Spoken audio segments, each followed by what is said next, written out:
Não estou sozinho, eu estou guardado no esconderijo. Não estou sozinho, tu estás comigo. Você pode cantar isso nessa manhã? Temer porque se eu estou,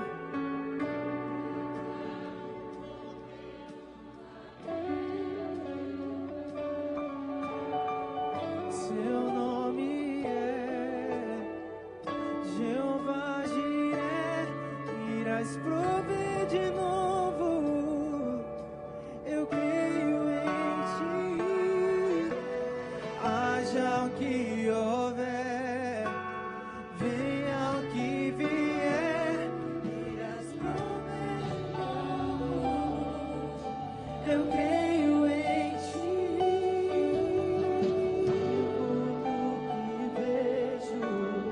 vivo do que creio, irás prover de novo. Eu creio em ti, oh Senhor, cremos no teu nome, Deus, nome acima de qualquer outro nome. Oh, nome queimado, declare isso. Nas águas não vou afundar, pois estás comigo. Não estou sozinho, eu estou guardado no esconderijo. Não estou sozinho. Há uma certeza que Ele está contigo. Por isso você vai declarar nessa manhã: temer porque se eu estou guardado por quem nunca perdeu batalhas. Seu nome é Jeová Jireh, irás prover de novo. Eu creio em ti, haja o que houver,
nosso Jesus, se você está feliz, você já deu um Feliz Natal para todo mundo que está perto de você. Aproveite esse instante, dê Feliz Natal, pode sair do seu lugar, diga, é bom vê-la aqui essa manhã.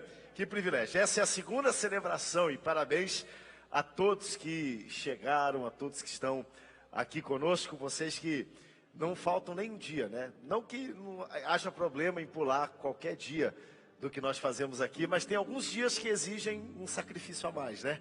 Um comprometimento a mais. E vocês estão aqui essa manhã, nós louvamos a Deus pela vida de todos vocês, tá bom?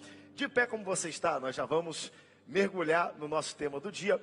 Hoje nós temos uma aula especial, atenção, tá? Nós fechamos no último domingo aqui no culto das 9 o nosso livro de Lucas. Estudamos Lucas capítulo 24, eu tive o privilégio de ministrar essa lição. Acabei de ministrar ela no culto das 7h30 da manhã, mas hoje, sendo claro, manhã aí de Natal, véspera de Natal, eu pedi que o comentarista da nossa revista, pastor Enoque, estivesse conosco. Vem aqui, pastor Enoque, que é auxiliar juntamente comigo do pastor Samuel, aqui no Templo Central. E nós vamos estudar hoje Lucas capítulo 2. Nós vamos dar uma olhadinha na história do nascimento de Jesus. Tem tudo a ver. E aí no próximo domingo nós vamos já mergulhar no nosso novo trimestre, que já está disponível, você já pode adquirir. Mas antes da gente entrar, aí no seu banco na frente tem um guia como esse. Você pode tomar ele na sua mão? Todos, ó. Esse guiazinho que tem aqui. E eu quero apresentar para vocês, tá bom? Já é o nosso plano de leitura bíblica anual para 2024. Então, eu quero incentivar você a levar ele já para casa. Geralmente a gente lança o guia no início do jejum. O jejum vai começar dia 7 de janeiro agora.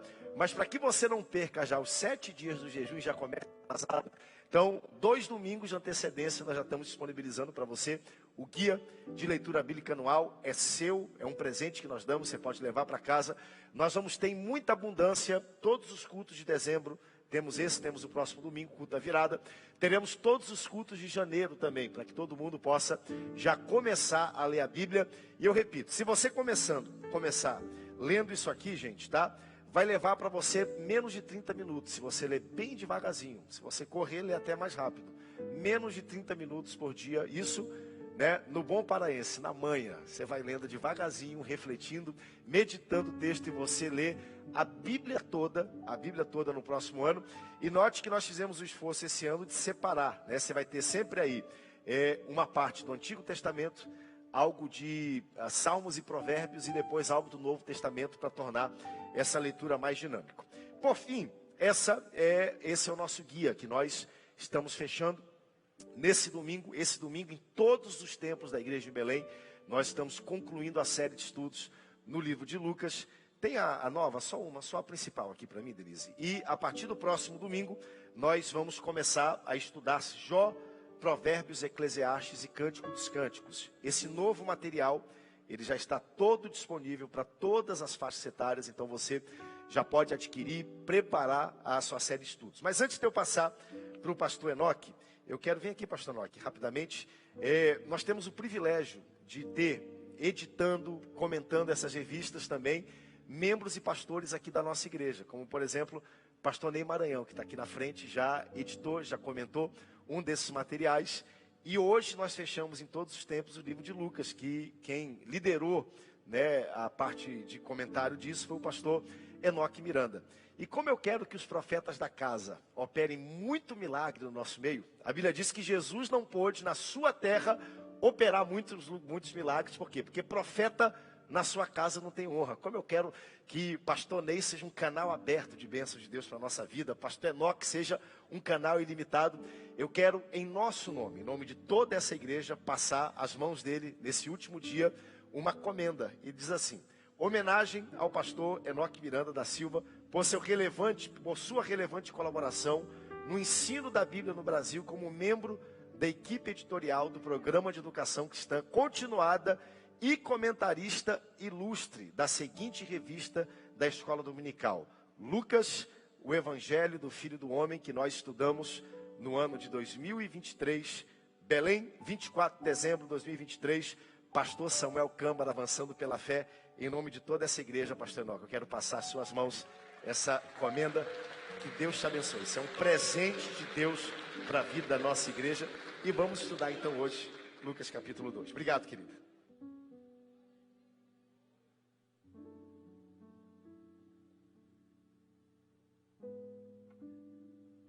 Glória a Deus, aleluia. Irmãos, que honra, né?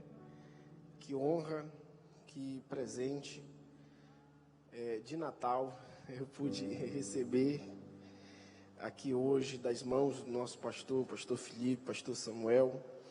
Eu só tenho a agradecer ao Senhor por sua bondade, por seu amor, por sua graça que nos alcança todos os dias. E, como disse nosso pastor, hoje nós estudaremos, na realidade reprisaremos uma lição da qual nós já estudamos, que é Lucas capítulo 2. E eu quero convidá-los a abrirem vossas Bíblias em Lucas capítulo 2. A nossa leitura será a partir do versículo 1 até o versículo de número 24. Lucas capítulo 2, o versículo 1 ao versículo de número 24. O tema para este capítulo, o qual nós escolhemos, é este: o nascimento do Filho do Homem. O nosso texto áureo é Lucas 2, versículo 11, que diz assim: é que hoje vos nasceu na cidade de Davi o Salvador, que é Cristo. A nossa verdade prática diz as seguintes coisas: Jesus se fez Filho do Homem a fim de que os seres humanos pudessem ser filhos de Deus. Todos acharam a leitura sugerida? Lucas capítulo 2, versículo 1 ao versículo 24, é aquele sistema de leitura. Eu leio um versículo, os irmãos o outro após mim, até nós terminarmos toda a nossa leitura bíblica para o nosso estudo de hoje. Vamos ler a palavra do Senhor? Diz assim: naqueles dias foi publicado um decreto de César Augusto, convocando toda a população do império para recensear-se.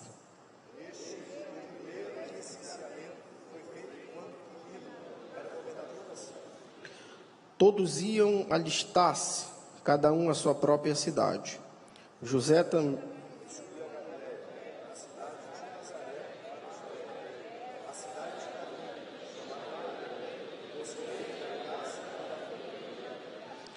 A fim de alistar-se com Maria, sua esposa, que estava grávida.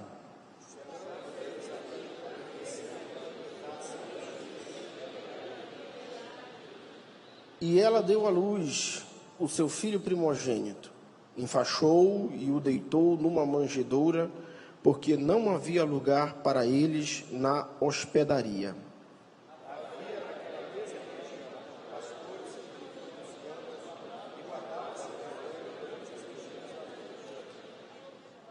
E um anjo do Senhor desceu aonde eles estavam, e a glória do Senhor brilhou ao redor deles, e ficaram tomados de grande temor.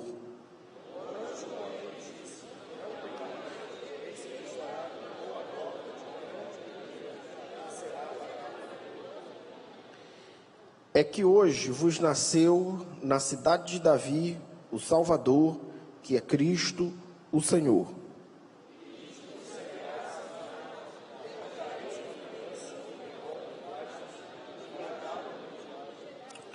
E subitamente apareceu com um anjo uma multidão da milícia celestial, louvando a Deus e dizendo: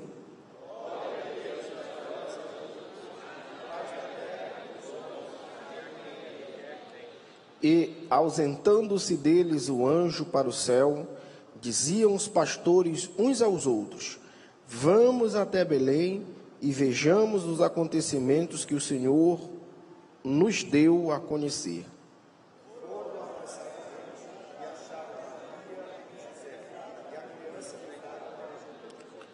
E vendo-o, divulgaram o que lhes tinha sido dito a respeito deste menino.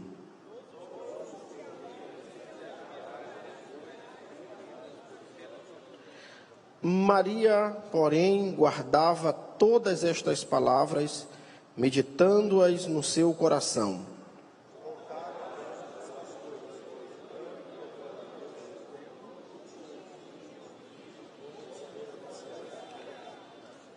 Completado 8 dias para ser circuncidado o menino, deram-lhe o nome de Jesus, como lhe chamara o anjo antes de ser concebido.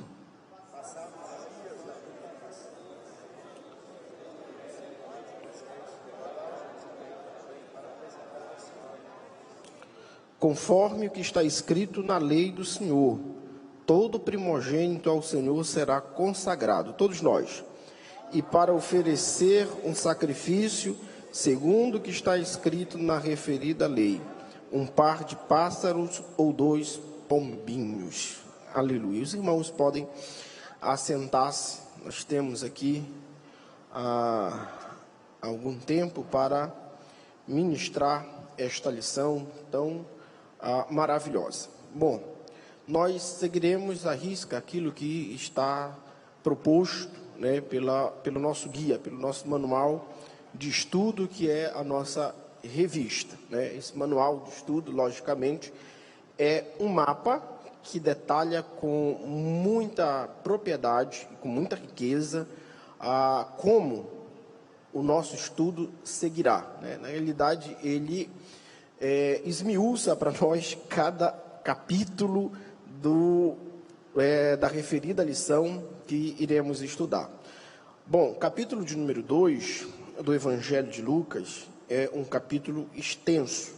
Tem aproximadamente 52 versículos.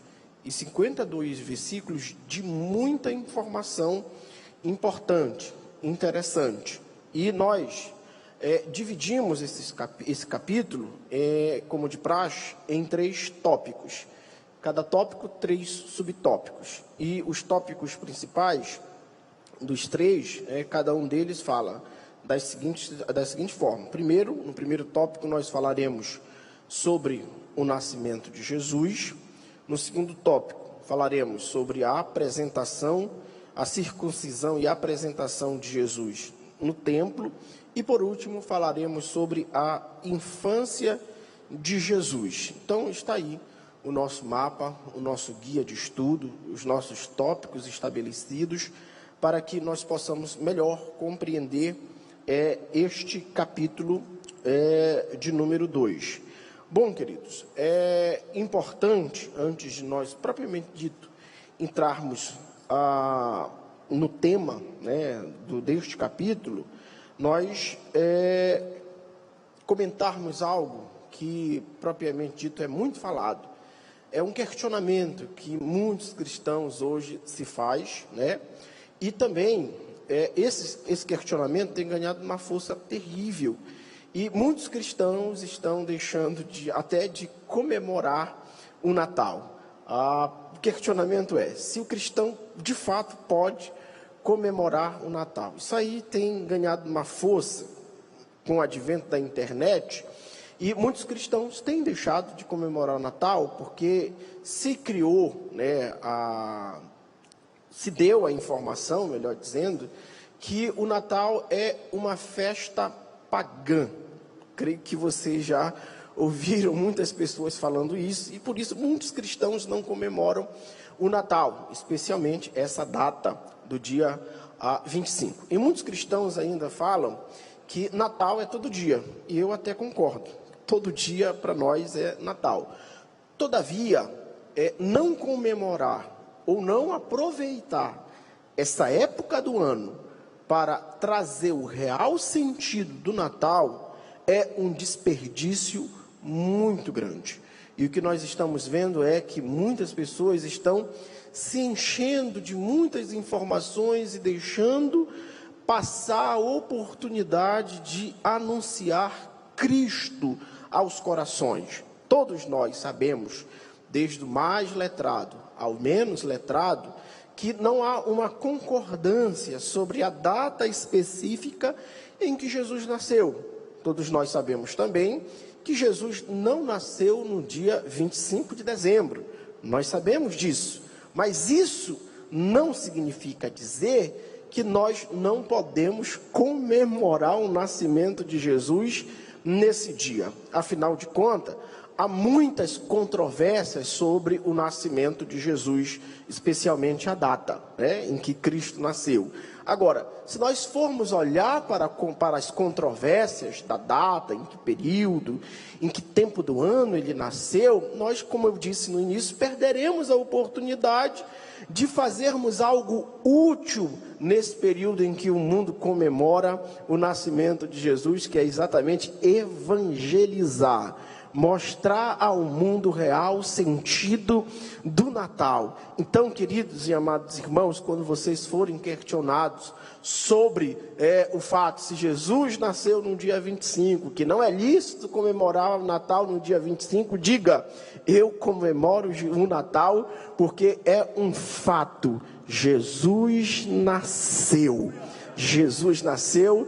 E a Bíblia nos mostra isto de uma forma bem enfática, como por exemplo, quando nós lemos o capítulo de número 2 e o versículo de número 1 ao versículo de número 3, nós vemos que o evangelista Lucas, que o autor desse evangelho, ele é bem claro, ele é bem sucinto, que o nascimento de Jesus, ele se deu nos dias do decreto de Augusto César, que convocou toda a população do império para recensear-se. E ele fala ainda que houve um primeiro recenseamento quando Quirino era governador da Síria. Veja só, Lucas está fazendo questão de marcar na história, de pontuar na história o período em que Jesus nasceu. Lucas é muito habilidoso na sua escrita. Lucas, ele não somente fala que Jesus nasceu, mas ele marca na história o nascimento de Jesus. Em que período histórico se deu o nascimento de Jesus? Então, essas primeiras informações aqui é importante, porque por mais, como eu disse, que nós não tenhamos exatamente uma data em que Jesus nasceu, e alguns historiadores, por exemplo, alegam que possivelmente Jesus tenha nascido no período de abril a maio, ou entre o dia 21 de abril ao dia 5 de maio do ano 2 depois de Cristo, embora nós não sabemos com exatidão a data do ano, ou em que mês Jesus nasceu, mas Lucas, ele faz questão de dizer que isso foi um fato histórico. Mas por que Lucas marca isso na história? É exatamente para mostrar que o nascimento de Jesus não é uma fábula, não é uma invenção cristã. O nascimento de Jesus é um fato histórico. É por isso que Lucas faz questão de marcar isso na história, para mostrar a todos que há um mapa histórico do nascimento de Jesus, e que Jesus não é um personagem fictício, como algumas pessoas ousam dizer que Jesus foi uma invenção dos cristãos. Então o Evangelho de Lucas, ele faz questão de marcar isso na história. É interessante também que quando nós vamos ler, pegar essas informações, nós vemos que Lucas, ele traz uma outra questão importante, como por exemplo, Lucas, ele faz questão de mostrar que Deus historicamente está movendo o casal, José e Maria, de um lugar para o outro, para que se cumprisse perfeitamente a profecia que dizia que o Messias iria nascer na cidade de Davi. Nós lemos aqui no versículo de número 1, que por causa de um decreto de Augusto César, que convocou toda a população a recensear-se, José e Maria, eles saem de Nazaré, subindo da Galileia para a cidade de Nazaré, com destino aí à cidade de Davi, chamada Belém. Então veja só, esse decreto move este casal de um lugar da sua cidade de Nazaré para subir até a Galileia, especificamente em uma cidade chamada Belém, de onde José era natural. Então veja, irmãos, como a história, como Deus vai movendo a história para que em Jesus se cumprisse perfeitamente a profecia de que ele é a raiz de Jessé, o broto de Jessé, aquele que era o descendente e o herdeiro direto do trono de Davi. Por isso tudo aconteceu, esse decreto aconteceu, essa coisa toda aconteceu, esse contexto histórico todo aconteceu para que Jesus nascesse em Belém. E é interessante que esse recenseamento a qual é promulgado, esse decreto a qual é promulgado pelo imperador Augusto César, visa algumas coisas importantes. Por exemplo, esse recenseamento visa pelo menos duas coisas. Primeiro, visa para contar quanto de contingente o Império Romano podia ter ao seu dispor, porque esse recenseamento é muita coisa e, sobretudo, é um serviço militar obrigatório. Todo homem deveria se alistar, todo homem deveria participar desse censo. Outra coisa é que esse recenseamento, que visava contar o número de judeus e o número de pessoas que estavam sobre a tutela, sobre o governo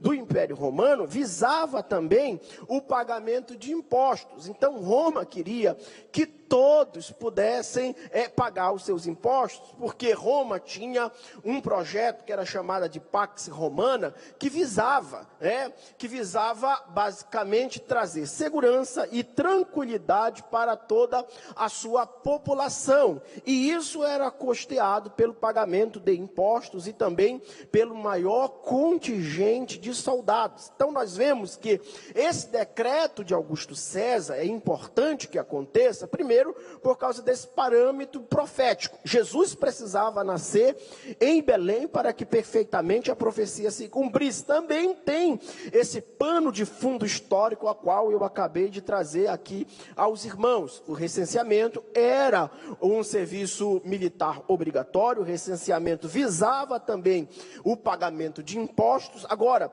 essas informações de Lucas traz também algo interessante, porque Lucas diz no versículo de número 2, que o primeiro recenseamento, foi feito quando Quirino era governador da Síria. Aqui, essa informação, nós chamamos de controvérsia de Quirino. Por que controvérsia de Quirino? Porque quando nós pegamos a história, nós vamos ver que esse governador sírio, Quirino, ele governou a Síria 10 anos depois do nascimento de Jesus. E alguns dizem que isso aqui é uma controvérsia, e até ateus usam isso aqui para descredibilizar a informação histórica de Lucas. Porque diz, se Quirino nasceu 10 anos depois de Jesus, então o nascimento de Jesus não pode ser achado na história. Porque, ao que parece, Lucas informa que esse recenseamento aconteceu nos dias de Quirino. E nos dias de Quirino foi o dia em que Jesus nasceu. Então, alguns chamam isso aqui de controvérsia de Quirino. Mas é importante nós dizermos que existem pelo menos duas respostas para essa controvérsia. A primeira resposta é que recentemente foi encontrado no Egito, documentos antigos que nos informam que Quirino, ele governou na Síria pelo menos por 2 períodos. Existem 2 períodos em que Quirino governou a Síria. O primeiro período é o período em que a qual Lucas está se reportando. E o segundo período é 10 anos depois do nascimento de Jesus. Então não há controvérsia, porque documentos históricos achados no Egito mostram que de fato Quirino estava governando na Síria quando Jesus nasceu, e Lucas está informando isto. Outra questão é que a Bíblia também, Lucas, como um escritor bem habilidoso, ele deixa algumas informações no texto original, no texto grego, que faz questão de mostrar que Jesus nasceu antes do governo de Quirino, propriamente dito, esses 10 anos informados, que alguns ateus, que alguns alguns críticos do evangelho costumam usar para chamar isto aqui de controvérsia. Então, não há controvérsia nenhuma. De fato, Jesus nasceu no período em que Quirino governava. Seja ou no primeiro governo, ou alguém diz, mas Quirino ainda não estava governando. Ou Lucas também nos informa, no grego, no texto grego, ele faz uma marcação no texto, mostrando que Jesus nasceu anteriormente a esse segundo governo de Quirino. Então não há controvérsia alguma. É importante essas informações, porque, como eu disse no início, Lucas está marcando o nascimento de Jesus na história. Então, repetindo, é um fato. Jesus nasceu. E não importa se nós comemoramos no dia 25 ou se o Natal é todo dia. O que importa é que ele nasceu. É isso que importa. É isso que importa. Ele nasceu, Lucas marca isso aqui nesse texto, e isso é importante. O decreto de César, movendo todo esse parâmetro histórico e todo esse parâmetro profético. Agora, é importante nós entendermos também que o versículo de número 4 ao versículo de número 7 nos mostra como é que aconteceu esse nascimento. Quando nós lemos a Bíblia nos dá a seguinte informação, versículo 4 ao 7. Olha, a Bíblia diz assim: José também subiu da Galileia, da cidade de Nazaré para a Judéia, a cidade de Davi, chamada Belém, por ser ele da casa e família de Davi. Essa informação é importante porque o texto está dizendo que José, ele subiu da Judéia, ele subiu da Galileia, da cidade de Nazaré para a cidade de Davi, chamada Belém. Esse termo, essas palavras. José subiu, nos informa algo interessante, porque quando você pega o mapa da região, você vê que essa subida é uma subida bem íngreme. José está realmente subindo, ele está caminhando entre montanhas. Então o trajeto não é um trajeto fácil, é um trajeto de subida. E detalhe, José está subindo, está caminhando com uma mulher grávida. Isso aqui é uma informação interessante. Maria está grávida, e o texto ainda diz, ela estava prestes a dar à luz, estava nos dias, nas semanas finais de dar à luz, e José está fazendo uma viagem um tanto que perigosa para uma mulher grávida, um tanto que uma viagem muito complicada para uma mulher grávida. E é interessante, quando você pega o mapa dessa viagem, tinha um trajeto muito mais simples para esse, que era passar por dentro da Samaria. Só que, como todo judeu fazia um desvio e não passava pela Samaria, e José também vai fazer esse desvio e não passar pela Samaria, ele vai pegar um trajeto mais espinhoso, um trajeto mais difícil para uma mulher grávida. E é interessante essa informação, por quê? Porque nada vai impedir que Jesus nasça em Belém. Como eu disse, a profecia vai se cumprir, e não é o caminho espinhoso, não é o caminho íngreme, não é o caminho difícil que vai impedir ele de nascer em Belém. Ele nascerá em Belém para a glória e honra de Deus. Aleluia. É uma informação interessante. Aí o texto nos informa também que, chegando em Belém, estando ali, aconteceu que Maria completou seus dias.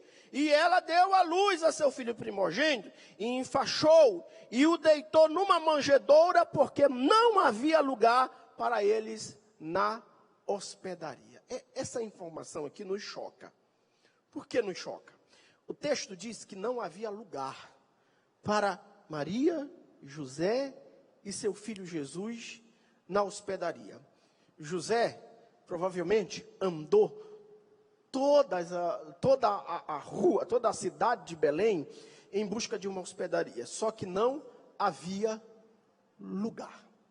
Nós temos aqui um motivo histórico para isso.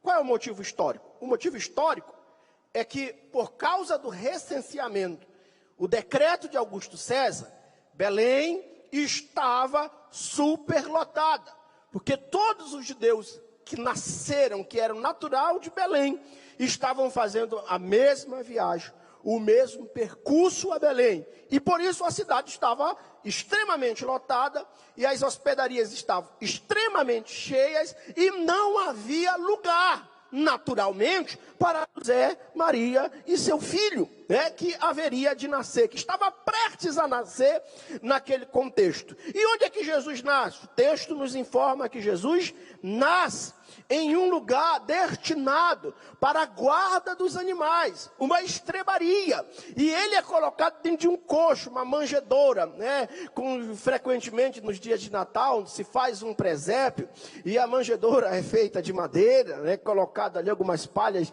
um feno, mas nós sabemos, pela história, que a manjedoura, nesse contexto aqui, não era feita de madeira, mas era um pedaço de pedra, onde Jesus vai ter ali o seu primeiro berço.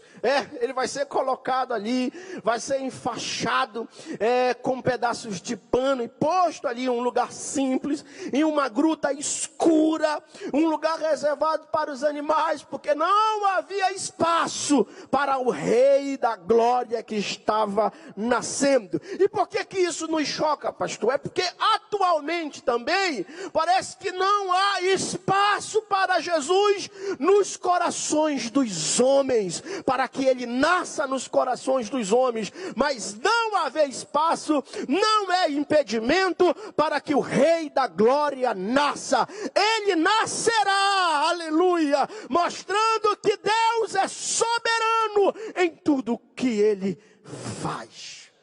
Ele nascerá, ele nascerá, haverá espaço. Nós podemos até pegar um contexto agora, atual. Lembrem que no início dessa ministração, eu disse que há um questionamento, se é lícito comemorar o Natal, porque alguns dizem que Natal é uma festa pagã, e muitos crentes estão fechando o seu coração e não está tendo espaço para Jesus nascer, ou não está tendo espaço para que o nascimento de Jesus seja comemorado por muitos cristãos. Irmãos, queridos irmãos, que nós não sejamos como as hospedarias de Belém, mas que nós abramos a nossa hospedaria, metaforicamente, a nossa hospedaria, o nosso coração, para que Jesus possa ter espaço, para que ele possa adentrar, para que ele possa morar, para que ele possa nascer, para que ele possa reinar em nossos corações, que o Rei da Glória tenha espaço no nosso coração, que haja espaço para Jesus em nossos corações, que haja espaço para Jesus em nossos corações, mesmo o cenário sendo mais humilde, uma estrebaria, um lugar reservado aos animais, o berço seja feito de pedra, o mais simples possível, só que isso não tira a glória deste nascimento. Por que não tira a glória desse nascimento, pastor? Porque o texto, irmãos, é fantástico.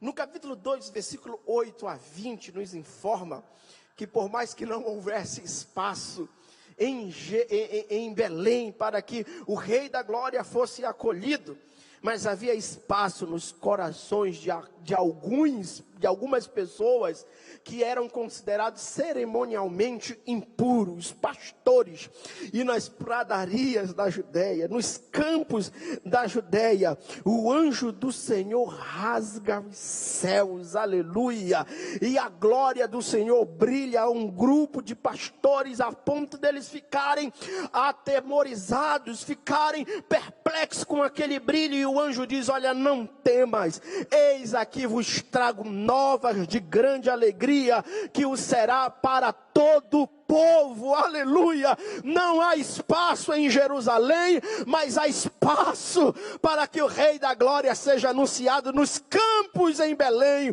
Não há espaço nas hospedagens, mas há espaço para que a glória de Deus raie para aqueles que são considerados cerimonialmente impuros e isto mostra o que é a mensagem do Natal. A mensagem do Natal é esta: Jesus nasceu para resgatar os pobres, os oprimidos e aqueles que são considerados pela religião humana, pela religião dos homens, cerimonialmente impuros. Jesus nasceu para que a glória de Deus brilhe a estes homens. Jesus nasceu. Aleluia. A glória de Deus raia. Os anjos cantam em um coral. E qual era o louvor, pastor? O louvor é esse: glória a Deus nas alturas e paz na terra entre os homens a quem Ele quer bem. Aleluia. Oh, irmão, se há uma coisa que marca no Natal, são os louvores. Você pega o Evangelho de Lucas e você vai ver que o Evangelho de Lucas, no capítulo 1 e no capítulo 2, existem diversos louvores. Existe o cântico de Maria, existe o cântico de Isabel, tem um cântico de Zacarias, tem um cântico agora dos anjos, tem um cântico de Simeão, tem também as palavras de louvor de Ana. Existem muitos cânticos mostrando que Natal é louvor. É cântico do nascimento de Jesus. Natal não é uma festa triste, mas é uma festa de louvor a Deus. É por isso que nós celebramos, e a mensagem dos cânticos são mensagens de Deus, boas novas, de grande alegria. Paz na terra, porque Cristo nasceu, aleluia. Que o Natal para nós não se resume à troca de presentes. Natal para nós não é somente o momento de comunhão da ceia que participamos em família. Natal para nós, como todos nós sabemos, não é Papai Noel. Não é o que o comércio diz, o que o secularismo diz. Natal para nós é uma oportunidade de nós louvarmos aquele que nasceu em um lugar humilde, todavia cheio de glória. Os anjos que assistem diante de Deus, que cantam todos os dias da eternidade, dizendo: Santo, Santo, Santo, Santo é o Senhor. Por um momento eles romperam, pararam lá na glória de cantar e vieram se apresentar no céu, dizendo: paz na terra aos homens, glória a Deus nas alturas. Ele nasceu, até os anjos cantaram, aleluia. Os anjos cantaram. Então que neste Natal, irmãos, nós não percamos a oportunidade de louvar a Deus. Não perca a oportunidade de louvar a Deus. Por isso hoje à noite, quando nós tivermos a cantada, não perca a oportunidade de celebrar a Deus, de estar aqui, de participar, de compartilhar. O mundo comemora o Natal como uma forma do comércio agariar dinheiro. Mas nós comemoramos Natal para dizer que o nosso rei nasceu. O nosso Senhor nasceu. Porque afinal de contas, Natal é isso. É o nascimento de Jesus. E sim, aqueles que dizem Natal é todo dia, dia 25 também é Natal. Porque se Natal é todo dia, dia 25 não pode ser excluído. É ou não é? Então vamos celebrar a Deus, irmãos. Ele nasceu. Os anjos romperam, pausaram o louvor lá na eternidade para vir cantar na terra, porque Ele nasceu. Ele nasceu. Isso é magnífico. Isso alegra os nossos corações. É por isso que a igreja se prepara. É por isso que a igreja inverte nessa festa. Porque é um momento de muitas coisas, sobretudo um momento de evangelismo. É por isso que a igreja faz Natal solidário. A igreja não para nesse momento. Porque para nós, este momento é importante. Quantos podem dizer glória a Deus? Tem mais 2 tópicos? Mas eu creio que as horas já se foram. Não, estou até sem relógio aqui, aquele que marca o tempo. Mas, irmãos, eu quero parar aqui. Porque essa lição, como eu disse, é apenas um reprise. Nosso pastor Felipe já deu essa lição e deu de uma forma fantástica. Nós já aprendemos muito sobre isso. E eu quero, sim, me deter só aqui, nessa parte do nascimento de Jesus. Comemore o Natal. Ele nasceu. A história nos mostra. Lucas marcou esse acontecimento da história. Ninguém pode apagar. Nem muito menos a controvérsia adquirindo. Ele nasceu. Quantos podem celebrar o Senhor? Quantos podem glorificar ao Senhor? Que Deus e Cristo nos abençoe. Ele nasceu. Aleluia.